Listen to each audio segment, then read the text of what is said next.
Faire confiance à Dieu et le mettre à la première place dans tous les aspects de notre vie fait toute la différence lorsque nous devons faire face à des moments difficiles.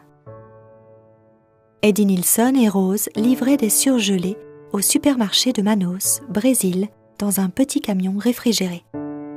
Mais après avoir été victimes de 3 cambriolages, ils avaient perdu presque tout ce qu'ils possédaient et se trouvaient face à une énorme dette. Ne sachant que faire, ils tombèrent à genoux. Après avoir remis leur situation difficile entre les mains de Dieu, ils se sentirent poussés à lancer une petite entreprise avec le peu d'argent qui leur restait.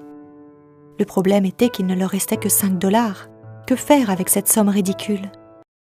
En s'efforçant de mettre Dieu à la première place en toute chose, ils lui firent confiance qu'ils pouvaient faire de cette petite somme quelque chose de grand.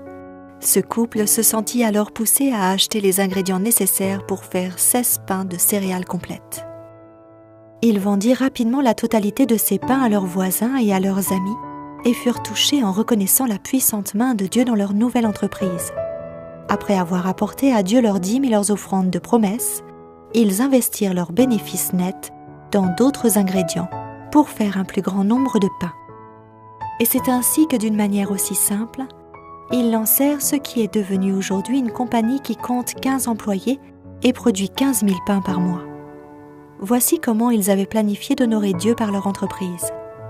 1. Ils aident d'autres personnes à lancer leur entreprise avec ce qu'elles possèdent. 2. Ils promeuvent dans leur ville un style de vie sain. 3.